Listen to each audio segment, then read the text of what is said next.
Hi மக்களே, நான் உங்கள் அகிலா. இன்றைக்கி என்ன பார்க்க போகிறேன்னா சமையல் வீடியோ இல்லைங்க. அதாவது நல்லா இந்த வெயிலுக்கு என்ஜாய் பண்ண போன உயிரியல் பூங்கா, அதாவது சேலத்தில் உள்ள உயிரியல் பூங்காவுக்கு போனாங்க. பாருங்களேன், செம்மங்க.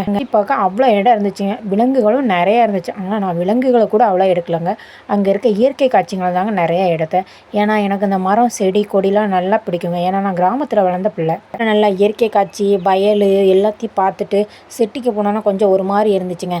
ஏன்னா அங்கே உள்ளதில் வீடுகளை மட்டும்தான் பார்க்க முடிஞ்சிச்சு. அந்த இடத்துல இப்படி ஒரு இடம் இருக்குங்கிறது சூப்பராக இருந்துச்சுங்க. என்னோடய வீட்டுக்காரர் தாங்க கூப்பிட்டு போனார். ஆனால் பார்க்கும் போல் கிராமத்தோடுக்கும் மேலே இருந்துச்சுங்க மரம் எல்லாமே. அங்கே போன இடத்துல ஒரு இடத்துல கூட வெயில் அடிக்கலாங்க. நல்லா மரமாக இருந்தனால நல்லா ஜில்லுன்னு இருந்துச்சு. நாங்கள் பாட்டு நடந்து நல்லா எல்லா இடமும் பார்த்துக்கிட்டே இருந்தாங்க. இன்னொரு இடத்த பாருங்களேன், இதில் பார்க்க எவ்வளோ அமைதியாக அந்த தண்ணி இருக்குது. ஆனால் இதில் 3 முதல்ல கிடந்துச்சிங்க. பார்க்க ஆச்சரியமாக இருந்துச்சு. அதே மாதிரி போனதுக்கு நல்லா சுற்றி பார்த்தாச்சு, விலங்குகளையும் பார்த்தாச்சுங்க. அதே மாதிரி நீங்களும் சேலத்தில் இருந்தால் இந்த மாதிரி இடத்துல போய் பாருங்கள். சேலத்தில் மட்டும் இருந்தாங்க, மற்ற இடத்துல உள்ளவங்களும் இந்த மாதிரி இடத்துக்கு போங்க. அதாவது சேலத்தில் உள்ள உயிரியல் பூங்காங்க, சூப்பராக இருந்துச்சு. நீங்களும் போங்க. அதுவும் இப்போ நிறைய விலங்குகள்லாம் வந்திருக்குன்னு சொன்னாங்கங்க. நீங்கள் போய் பார்த்துட்டு வாங்க. பாய்.